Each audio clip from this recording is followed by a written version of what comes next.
Special thanks to Fume for sponsoring today's video. Scan the QR code to get some free items with your first purchase. Kick your nasty habits today, it's what the Titans want. Welcome home, residents. It's your Mayor Alistair back once again with some more red-hot atomic news, and this one is big. An announcement has been made that may spell disaster for the upcoming Godzilla X Kong sequel. Although, don't worry, there's also some good news, so it's not all bad. So, let's get to it. First off, PUBG has launched a new collaboration with Toho to put Godzilla in PlayerUnknown Battlegrounds, and we get this kick-ass cinematic trailer to boot. Now, it doesn't look like Godzilla will be actually roaming the map like Fortnite or Warzone, and won't have a scripted event like the Godzilla vs. Kong collab, which would have been cool, but instead it looks to just be some Godzilla-themed weapons and skins and stuff. So, not exactly groundbreaking, but it's cool if you play PUBG, I guess. Now, in regards to the MonsterVerse, we have some new models from Spiral, who make super high detailed statues. They range up to just under 12 inches tall and cost typically around $190, which is actually pretty great value, because just look at this, look at those details. Spiral have showed off a new Skullcrawler figure, which just looks incredible. Using the original film asset, it's a one-to-one movie-accurate recreation of the antagonist of Kong Skull Island.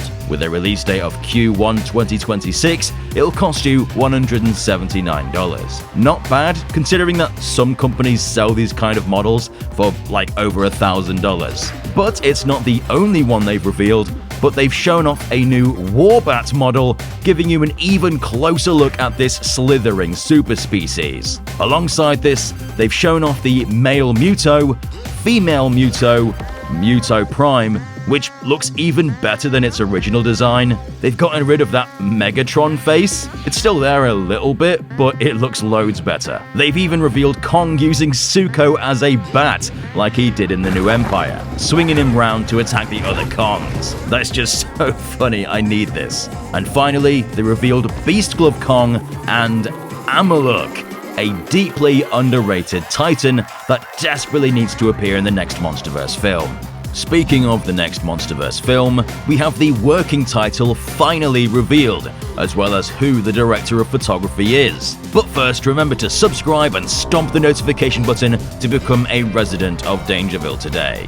The working titles for the previous ones were Nautilus, Titan, Fathom, Apex, and most recently, Origins. But now, we have Zeus for the upcoming sequel to the New Empire. Pretty epic.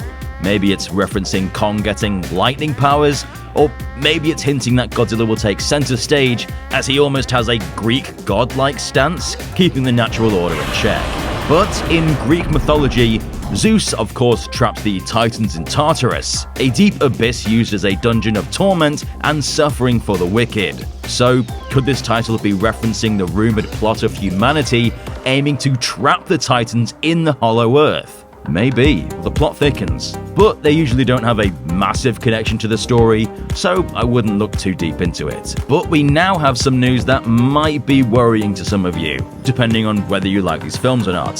Thanks to IMDb, it's been revealed that the director of photography, the man in charge of the way the film looks for GXK3, is Dan Mindell. Who, you're probably asking? Well, he also did The Force Awakens, The Rise of Skywalker, Twisters, Red One, and Pacific Rim Uprising. Yep, he did the bad one, which, as we all know, was a massive downgrade compared to the first one. Now, if there's one thing that's consistent, they all look pretty good, especially the new Star Wars films. It's probably their one redeeming factor. But overall, I'm not sure how to feel, because he doesn't really have a specific style that stands out and that we can point at and go, yeah, that's Mindell alright. And Uprising, of course, had almost zero weight and scale to anything, but maybe he's learned from his mistakes and can bring proper scale back to the MonsterVerse. Now hold on, because the news doesn't stop there, because the next thing could be potentially disastrous for Godzilla X Kong 3, and might even end the MonsterVerse. Wes Ball's Zelda film has announced its release date, and it's very close to Godzilla X Kong 3's release date. In fact, it's literally the same day, March 26th, 2027. I'm honestly not sure why Sony has done this. The MonsterVerse has consistently proven to be box office successes, so why would they want to risk hurting their potential box office earnings by competing Zelda with Godzilla X Kong? Zelda is obviously a huge franchise, and this being the first film will most definitely bring in the big box office money, just like Mario did in 2023. And if it takes those viewers away that would have otherwise gone to see GXK, it could lead to financial disappointment that could end the MonsterVerse as we know it. It will be like King of the Monsters all over again. That was a hugely busy season, and it led to several box office flops. What this also means is that Zelda will likely take the IMAX screens away from Godzilla, reducing the ways you can actually watch the upcoming film. Now, I'm sure Sony doesn't want their film to flop either, but they are clearly confident that it will come out on top. So, there's only two scenarios that I can see happening. 1.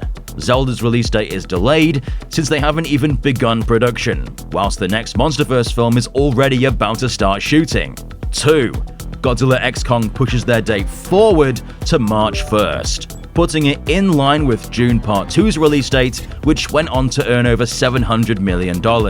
By entering production now instead of in summer, they're giving themselves the wiggle room to change the release date if they need to. Being first to the market would be extremely beneficial, so I see this one happening the most. This would give it a few weeks space between Sonic 4 and Zelda, which is plenty of time to reach a wide audience and rake in that dollar. Here's hoping something changes, because I don't think Warner Bros. Or Sony want their films to flop due to unnecessary competition. Also, as a little bonus, here's a new poster for Jurassic World Rebirth, which showcases the D-Rex grabbing the scientist trapped in its chamber. This is a super creepy visual, and I really like the fact it almost looks like a bird of prey picking up its next victim. Super cool. This comes as CinemaCon is right around the corner, with Trailer 2 expected to drop any day now. So subscribe and stomp the notification button to make sure you don't miss it.